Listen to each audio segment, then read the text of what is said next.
Position number two that we work on for hockey dryland is the stride position. Obviously, the stride position is very important from a propulsion standpoint and is a large part of linear skating. So we spend a fair amount of time really developing the stride position with a big emphasis on two parts. One is the push part, where the working leg is pushing the ice or pushing the body away from the ice. And the second, which is probably one of the most important, is the glide leg or the lead leg. So let's take a look at stride kinematics just from a very high level view here. The stride kinematics are pretty simple. We have this approximately 45-degree body lean. This 45-degree lean is seen in sprinters as well during the acceleration phase. In order to accelerate, we have to have our center of mass in front of our base of support during propulsion. And so in skating, we have this large 45-degree body lean because that's the direction we want to be pushing ourselves or moving forward. The stride leg, or the glide leg on the other side, is a very stationary, stable leg. It has to be very strong and very good balance and very stable. So in this example here, it shows that the knee actually does pass the toes slightly. And there's a significant amount of ankle dorsiflexion or ankle flexion that we see in the boot even.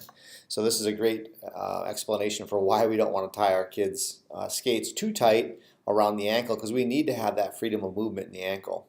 And then we see a nice 90-degree knee flexion position.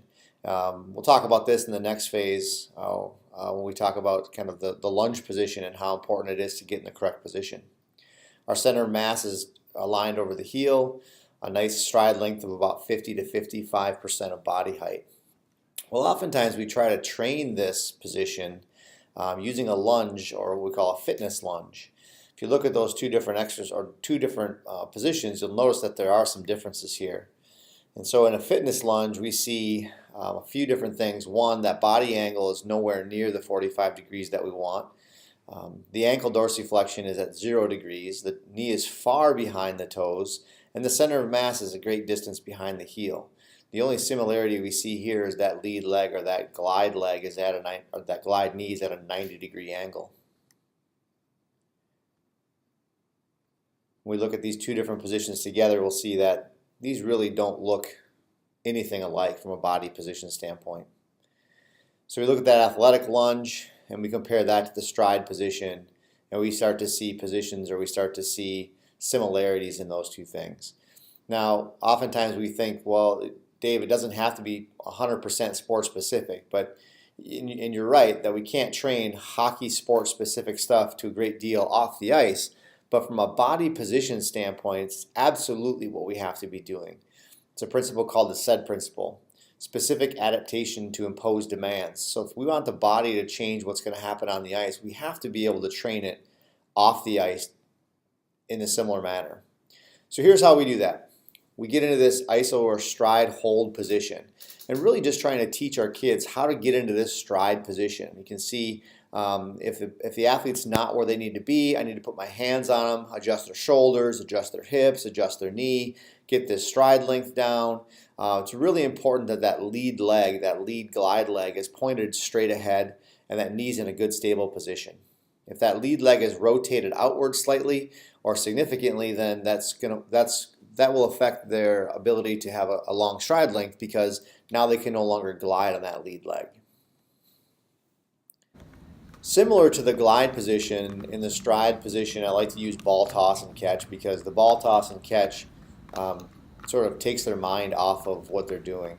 And so by incorporating different weight balls, different size balls, we can really get them to emphasize some hand-eye coordination, but at the same time hold that stride position.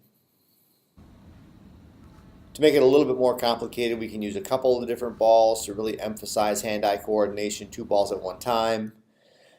To emphasize good trunk stability, using a medicine ball, chest pass, again keeping that lower body nice and stable. Add a rotary component to this. Notice that the ball is in a rotational pattern, but his trunk is staying square, so his shoulders turn ever so slightly as he rotates from side to side. This is very similar to the skating mechanics. Then moving into that position, teaching a reverse lunge is incredibly important. You'll see here it first starts with a squat, then a weight shift, and then it's a reach back. So squat, weight shift, reach back. And that finished position is that nice stride position.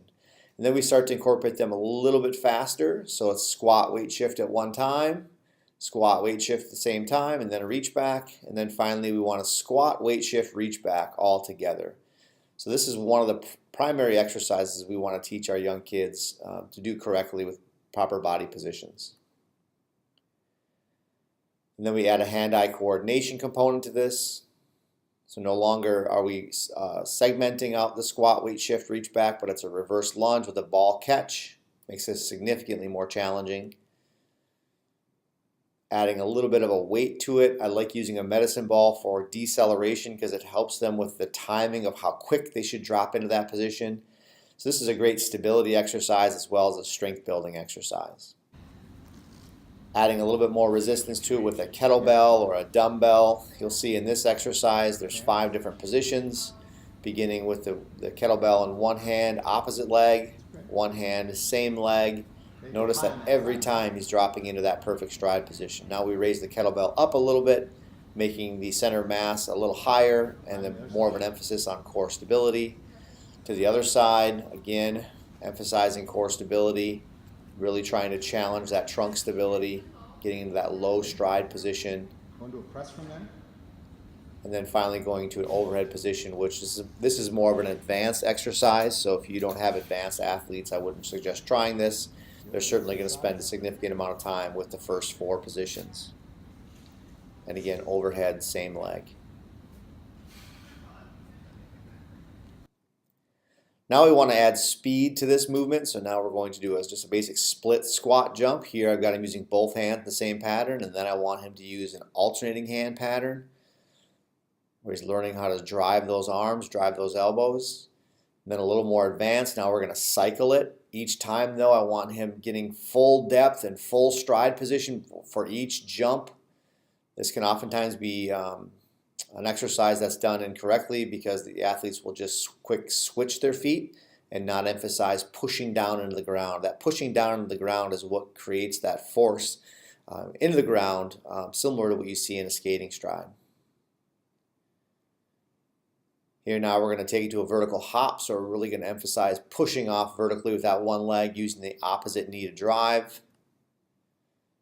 And now adding a little bit of a lateral component to it. I'm going to let this one play a little bit because I want to show you something here. Right side versus left side. That left side, he really struggled at the beginning to not cross that right foot over behind. The right side he does fine, so when he moves to his right, nice and stable there. Gets a little bit better, but this first one really loses that hip stability on that left side and crosses behind. This is a really important component to teaching this exercise correctly. I don't want my athletes reaching with that opposite foot or that back foot far behind them because that puts a lot of load into the hip and demonstrates a lack of hip stability. We want to make this more challenging. Now we can add a medicine ball to it. Obviously, if the athlete doesn't have the straight lateral down, then adding a medicine ball to it isn't going to be all that helpful.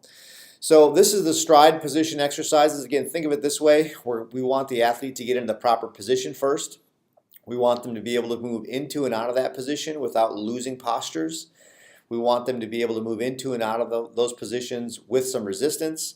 And then lastly, we want them moving into and out of those positions with speed. This is the stride position progression.